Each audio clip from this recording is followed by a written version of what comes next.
this changed at the time of the Civil War. The Civil War, as you may know, was a very unpopular war. Lincoln had trouble financing it. He had instituted a tariff called the Morrill Tariff. It was 47%, didn't raise enough money. He instituted income tax. People rejected it. And he couldn't borrow the money because it would have popped interest rates to 14%. Some people say as much as 30%.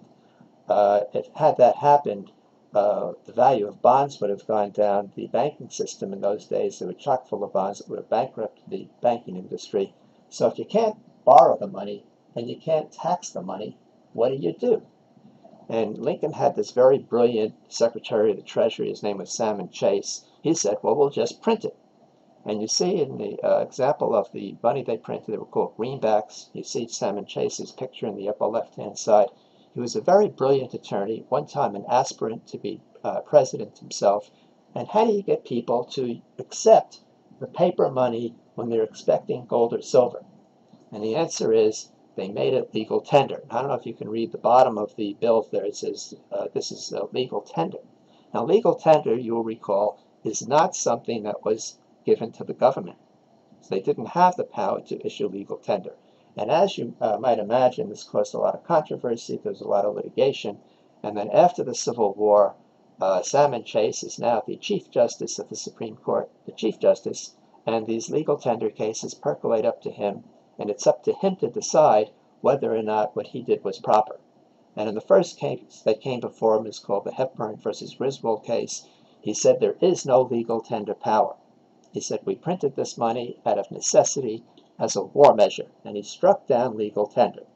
However, then there was another case that came up, and now there were two vacancies on the Supreme Court. They were filled with two railroad attorneys. The railroads wanted to pay off in the paper money, and now they said there is a legal tender power, not based on anything that was in the Constitution, but because they said other countries can do it. And so they said, if other countries can do it, we can do it. And go to the next slide, please. And here's Salmon Chase. He wrote now the dissenting opinion, and this is very important.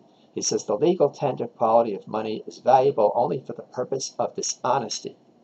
So here you have the Chief Justice of the Supreme Court, brilliant attorney, knew all about the issue, tells you that if you have legal tender money, it is dishonest. And go to the next slide, please. And in our day, the guys who create the money in our system, this is a Federal Reserve note. It's a $10,000 bill. It's a legal tender note, and they have the effrontery to put Salmon Chase's picture on it. And go to the next slide, slide 28. There was one group of people throughout the whole century that were very good on this issue, and that was organized labor. And they said no legal tender law is necessary ever to cause men to take good money. It only uses to make them take bad money. Kick it out. And at the end of the century, they asked the exact right questions. They said, if the money's good, why do we need legal tender? And if the money's not good, why should it be legal tender? Well, then in 1874, the resumption legislation took effect. We're back on gold and silver. And go to the next slide.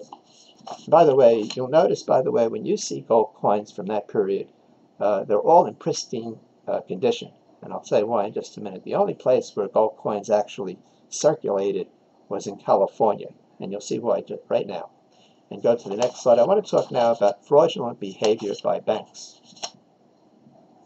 And go to slide number 31. Now, even though gold is the money, gold and to a lesser extent silver did not circulate.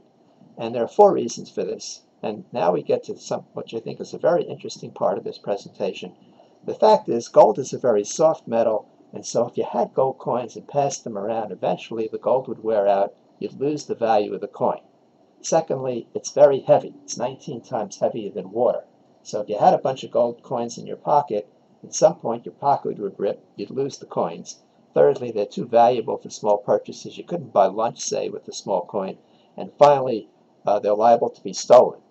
The remedy for that, and go to the next slide, please, is that people would bring their gold to a safe place, usually a bank, where there would be a vault, and they would get a certificate that looks like this. Now, this is a United States Treasury certificate, and it's not $20. What it certifies is that $20 in gold has been deposited, and if you can see under where it says in gold coin, it says payable to the bearer on demand. It is not $20. It's a promise to pay $20, not the same thing. However, when people got these bills and passed them around, they did not go to the bank to redeem them for their gold. Why would they do that? And what would you do with the gold once you got it? And so what happened, and go to the next slide, please, is that when people would go to banks to borrow money, the banks would give them gold certificates or silver certificates for which they did not have the gold. And the jargon for this is called fractional reserve lending, and this is flat out dishonest. And this is where this whole business about reserves come up. But in fact, the banks really, right from the get-go, are engaged in a dishonest practice. And go to the next slide, please. Now this system, by the way, it's called the gold standard. We are not proposing the gold standard. We're not in favor of the gold standard. It's an invention of the Bank of England. It's paper money, again, which is not authorized by a constitution that's redeemable back, pegged to, somehow linked to gold. It's an invitation to fraud, and it's not authorized by the Constitution. So this system, where the banks would issue receipts for gold for which they did not have gold, this had been going on for a long time. From time to time, individual banks would get caught. There'd be runs on the bank. But as a practical matter, it wasn't such a big deal for ordinary people. And the reason is, with some exceptions, bank officers and directors were personally liable to depositors. So if their bank went bust, their houses, everything they owned was on the line, so they were careful with how they did this. But then, and go to the next slide, please, you had a major banking panic in the Northeast. It was called the Panic of 1907.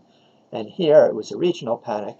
And here, J.P. Morgan came to the rescue. He raised a whole bunch of money to allow most of the banks to meet the obligations to depositors. But then there were 4 words that just terrified the whole banking community. And the 4 words were, well, what if he dies? Well, who's going to save us then? And this became the impetus for the Federal Reserve. And here's the stated purpose of the Federal Reserve: to furnish an elastic currency. Is that like an elastic measuring rod? I mean, is this something that can conceivably be authorized by the Constitution? And to create a means for rediscounting commercial paper and establish supervision. So the idea was that if they had supervision, like they're telling us today, if they just supervise it better, that you wouldn't have these panics, because you know what happened with the Great Depression. And as part of this legislation, which was passed in December of 1913, the Federal Reserve was authorized to issue Federal Reserve notes. Go to the next slide, 36.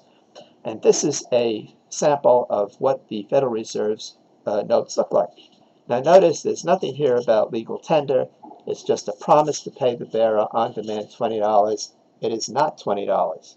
So right above where it says $20, I hope you can read the writing. It says, we'll pay to the bearer on demand $20.